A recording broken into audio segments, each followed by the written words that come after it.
ஹல்லேலூயா. எவ்வளவு நேரம் நம் கர்த்தருடைய வார்த்தையை நம்ம கேட்டிருக்கிறோம். ஹல்லேலூயா. கர்த்தருடைய வார்த்தையும் ஆண்டவர் சிலுவையில் உரைத்ததான அந்த நல்ல வார்த்தை கேட்டிருக்கிற தேவ பிள்ளைகள், ஒரு ஆத்மா கூட இந்த இடத்தை விட்டு திரும்பி செல்கிறதான வேளையில தேவனை விட்ட தூரமா இருக்கிறதான இருதயத்தோடு கூட செல்லக்கூடாது. ஹல்லேலூயா. ஆமென். எந்த பாவியும் நம்முடைய ஆண்டவர் பக்கத்துல வர முடியும். சந்தோஷமா ஒரு அல்லேலூயா சொல்லுங்களேன். அவர் கல்வாரி சிலுவையில மரித்திருக்கிறபடினால எந்த பாவியை நீ தூரமா இருக்க வேண்டிய அவசியம் இல்ல. பாவி தேவன் அண்டையில் வரும்பொழுது அவன் மீட்கப்படுகிறான். ஹல்லேலூயா. அன்றைக்கு அந்த இயேசுக்கு பக்கத்துல ரெண்டு பேர் சிலுவையில் அறையப்பட்டாங்க. ரெண்டு பேரும் இயேசுக்கு அருகில நிற்க வாய்ப்பு கிடைத்தது.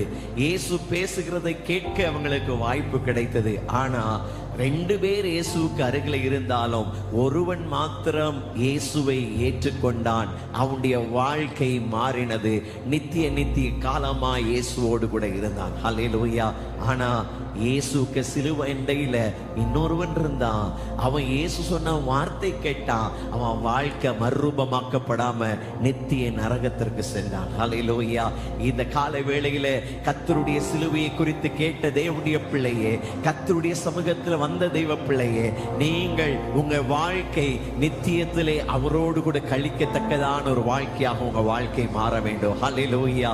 இனி நாம் பாவியாக பாவத்துல உழன்று வாழ்கிறதான ஒரு வாழ்க்கை யாரும் வாழ வேண்டாம். ஹல்லேலூயா. இந்த ஒரு வாழ்வும் ஆண்டவருக்கு என்று சொல்லி நம்மை அர்ப்பணிக்க நாம் கடமைப்பட்டிருக்கிறோம். ஹல்லேலூயா. நமக்கு ஒரு பிரதான ஆசாரியர் இருக்கிறார். ஹல்லேலூயா. அந்த பிரதான ஆசாரியர் அவர் நம்முடைய ஆண்டவராகிய இயேசு கிறிஸ்து. அவர் நாம் மரிக்க வேண்டிய இடத்துல நாம் மரித்திருக்கிறார். நமக்கு செலுத்தப்பட வேண்டியதான எல்லாவற்றையும் அவர் கொடுத்து தீர்த்து இருக்கிறார். ஹல்லேலூயா. இனி நாம் பாவியா இருக்க வேண்டிய அவசியம் இல்லை. ஹல்லேலூயா. நாம் தைரியமாய் அந்த கிருபாசன தண்டையில் சேர தேவன் நமக்கு கிருபை செய்திருக்கிறார்.